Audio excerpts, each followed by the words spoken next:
Oi, gente! Hoje nós vamos falar sobre os blocos econômicos do continente americano. Vamos começar entendendo o que são. Blocos econômicos são associações criadas entre países com o objetivo de estabelecer relações econômicas entre si, ou seja, é basicamente o acordo entre países que tem como objetivo gerar lucro, e também pode envolver laços políticos e sociais.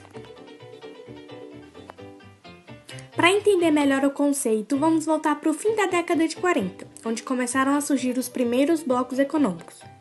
O primeiro bloco econômico surgiu em 1944, chamado Benelux, formado pela Bélgica, Holanda e Luxemburgo.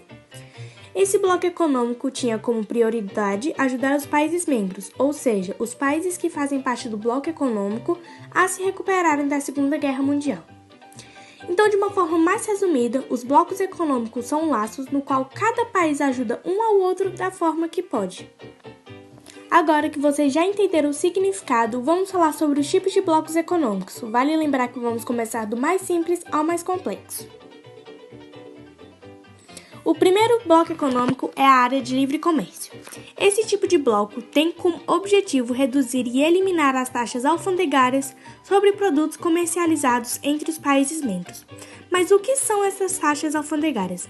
São taxas que você paga quando você compra um produto de fora. Então vamos supor que eu comprei uma câmera da África. Além de pagar o valor da câmera, eu também vou pagar uma taxa sobre a importação daquele produto. E como eles fazem muito essa troca de mercadorias, eles acabam se prejudicando com essa taxa, por isso o objetivo de eliminá-las. A União Aduaneira visa, além de acabar com as tarifas de exportação entre os países membros, visa estabelecer a criação da TEC. Mas o que é essa TEC? É a taxa externa comum, que deve ser aplicada toda vez que eu exportar algum produto para fora ou para dentro do meu bloco. Por exemplo, vamos supor que tenho o meu trigo do Brasil e o trigo da Argentina. Nós dois somos produtores de trigo, então eu vou vender o meu trigo e a minha porcentagem deve ser em cima de impostos de 10%, por exemplo. A taxa da Argentina também, porque nós somos do mesmo bloco, Mercosul. Se a minha porcentagem for menor, automaticamente eu vou começar a vender mais do que a Argentina, porque a minha taxa de imposto vai ser menor, facilitando mais as minhas vendas. Sendo assim, se eu quero exportar tal produto, eu não posso cobrar uma taxa menor do que os outros países do meu bloco, porque nós somos uma aliança e assim eles estarão em desvantagem. Por isso que é necessário estabelecer uma taxa comum entre os países membros.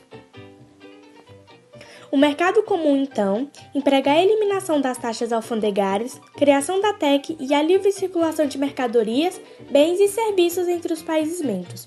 Ou seja, as pessoas e os produtos não precisam de autorizações especiais e nem pagar nada para cruzar as fronteiras entre dois ou mais países que fazem parte do mesmo bloco. E uma curiosidade é que no momento nenhum bloco utiliza esse meio de organização.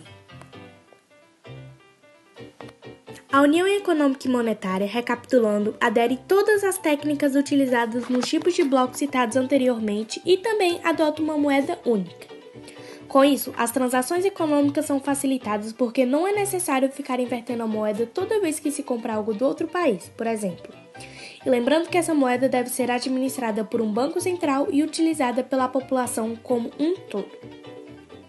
E agora, finalizando o conteúdo sobre blocos econômicos, vamos rapidamente ver alguns. O primeiro bloco econômico que vamos ver é o Mercosul, Mercado Comum do Sul, o nosso bloco. Ele é formado pelo Brasil, Argentina, Paraguai e Uruguai. Esse bloco teve início nos anos 80 por causa de um acordo comercial entre o Brasil e a Argentina. No início, o bloco aderia a políticas de integração econômica e aduaneira. No início da década de 90, se juntaram ao bloco Paraguai e Uruguai, passando em 1995 para a área de livre comércio. Atualmente, esse bloco exporta 90% dos seus produtos dentro do bloco econômico sem tarifa de importação, mas já estão trabalhando para acabar totalmente com essa questão, ou seja, o Mercosul adere à União Aduaneira. O NAFTA, formado pelos Estados Unidos, Canadá e México, se originou com o Tratado de Livre Comércio, estipulado em 1988, mas aplicado aos mexicanos em 1992, e tinha como objetivo no início competir com a União Europeia, que era um grande sucesso na época. Mas apesar de tudo, foi iniciado em 1993 e hoje visa o fim das taxas alfandegárias e econômicas. A ALCA, Área de Livre Comércio das Américas, infelizmente não foi aceita para ser um bloco econômico oficial, mas vocês já vão entender o porquê.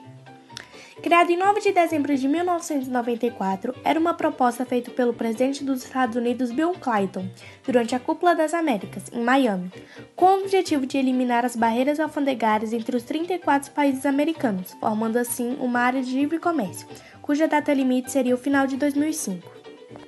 Caso a proposta fosse aceita, a ALCA tornaria-se o maior bloco econômico do mundo, englobando também as áreas do NAFTA, na América do Norte, e do Mercosul, na América do Sul. O bloco representaria um PIB de mais de 20 trilhões de dólares, reunindo uma população de aproximadamente 850 milhões de pessoas. Mas como toda proposta tem suas partes ruins, muitos governos recusaram e criticaram esse acordo, porque na maioria desses países seria necessário realizar investimento em infraestrutura para que a área de comércio funcionasse efetivamente, trazendo muitos gastos para certos países. Em novembro de 2005, quando foi realizada a quarta Cúpula das Américas, essa ideia foi praticamente abandonada, e no lugar da ALCA entrou a ALBA, a Aliança Bolivariana para as Américas.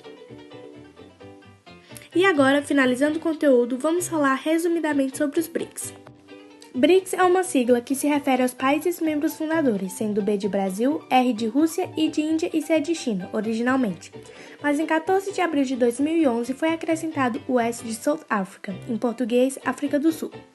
Os BRICS eram conhecidos como os BRICS ou Países BRICS e até mesmo os 5 grandes, por apresentarem um ótimo desenvolvimento econômico. Apesar de ainda não ser um bloco econômico ou uma associação de comércio formal, como a União Europeia, existem fortes indicadores de que os 5 países do BRICS têm procurado formar um clube político ou uma aliança, e assim converter seu poder econômico em uma maior influência geopolítica. Desde 2009, os líderes do grupo realizam cúpulas anuais.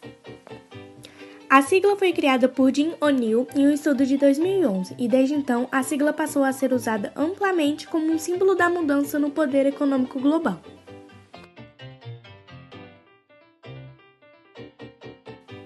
E por hoje foi tudo. Até a próxima e obrigado por ter assistido.